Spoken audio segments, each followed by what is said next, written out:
Ćao svima, moje ime je Stefan sa kanala Super Pro Stefan i dobrodošli u novi video. Danas ću vam pokazati kako možete napraviti ili ti vam ga hostovati vaš sopstveni Minecraft server i to potpuno besplatno, znači ništa ne morate da plaćate. Tako da hajde odmah da krenemo. Za početak će vam trebati znači jedan folder, taj folder možete da nazovete kako hoćete. Ovo će znači biti folder vašeg servera. I uglavnom sada u ovom folderu treba da napravimo naš Minecraft server. Za početak treba da odete na Minecraftov sajt, link je u deskripciji, znači ovo je link da downloadujete sve fajlove za vaš Minecraft server.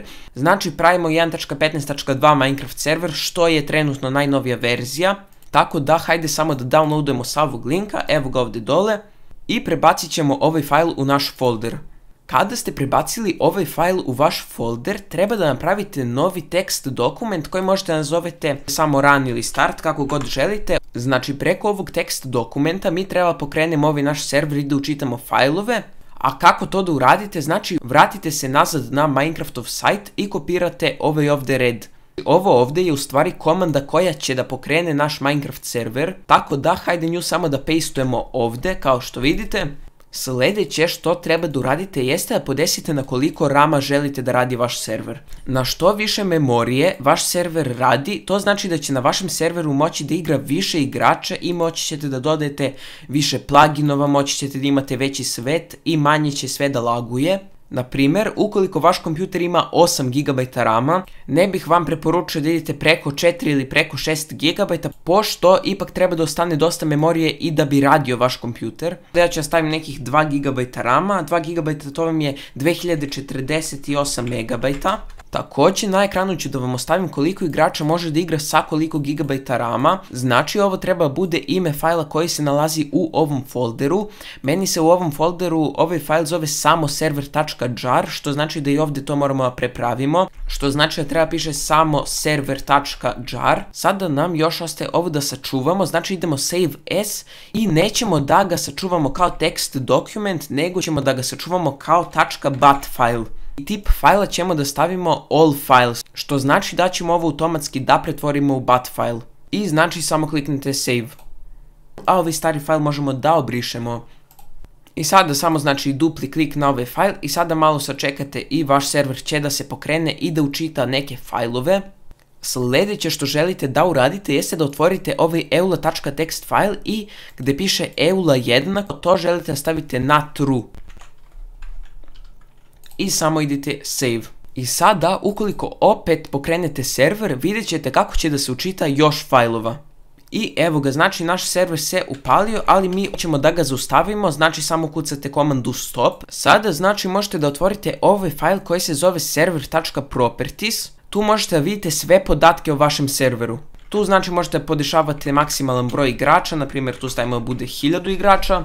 I najbitnija stvar u ovom fajlu jeste ovo, a to je online mod. Znači ovo ovdje kontroliše da li je vaš server premium ili je krekovan. Po defaultu online mod je stavljen na true, što znači da će vaš server da bude premium ili ti vam ga morate da imate kupljeni Minecraft da biste igrali na serveru. Znači ukoliko nemate premium, vi ovo želite da stavite na false.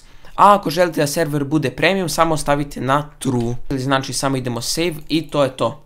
Ako bismo sada pokrenuli server i ušli u Minecraft, sada bi trebalo da možemo da uđemo na naš Minecraft server, tako da hajde to da probamo. Znači sada kad smo ušli u Minecraft, idemo u multiplayer i idemo da dodamo naš server. Mi nećemo moći da dodamo IP našeg servera, ali možemo da ukucamo localhost, što znači da će pokrene server koji se hostuje preko našeg kompjutera. I ako idemo dan, kao što vidite, evo ga server, imamo 0 od 1000 igrača i sada ako uđemo na server, znači trebalo bi sve da radi, ali postoji jedan problem, a to je da drugi igrači neće moći da igraju na našem serveru. I zato sada je vreme da pređemo na drugi deo ovog tutoriala, a to je kako da port forwardujete vaš internet ili ti ga da omogućite da se drugi igrači povežu na vašu mrežu i da možete da igrate zajedno na svom serveru. Sada želimo da zaustavimo naš server, znači idemo komandu stop i hajde sada da se bacimo na port forwardovanje.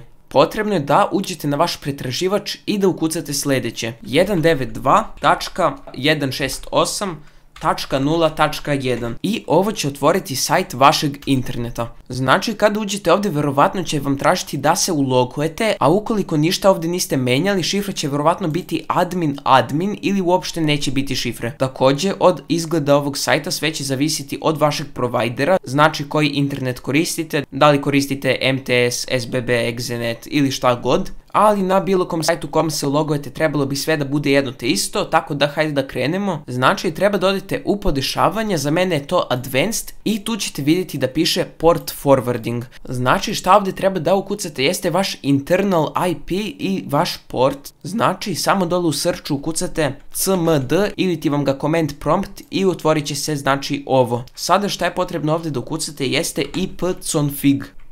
I samo kliknete enter. Ovdje ćete vidjeti listu vaših IP adresa. Jedino što nas zanima jeste ovo IPv4 address i sve što želite da uradite jeste da kopirate ovaj ovdje broj i da ga prenesete ovamo na sajt. Znači ovo ćemo samo da kopiramo i taj IP ćemo da nalepimo ovdje. Zatim za port je potrebno da ukucate default Minecraft port, a to je 25565. Znači internal port 25565 i isto to za external port i protokol ćete staviti both. I onda znači samo idete create ili plus ili šta god vam stoji i završili ste port forwarding. I mi smo praktično završili sa našim serverom, čak možete da napravite i shortcut za vaš Minecraft server i taj shortcut možete da stavite na vaš desktop i samo kad uđete ovdje znači vaš server će da se startuje. I sada ukoliko drugi igrači žele da ulaze na vaš server potrebno je da ukucate sljedeći IP, otići ćete na vaš pretraživač i ukucat ćete my IP. Izaći će vam ovaj broj, bukvalno ovo je IP servera. Znači ovo možete samo da kopirate i da pošaljete drugim igračima i to je IP vašeg servera. Uglavnom sada drugi igrači znači mogu samo da uđu u Minecraft, da ukucaju vaš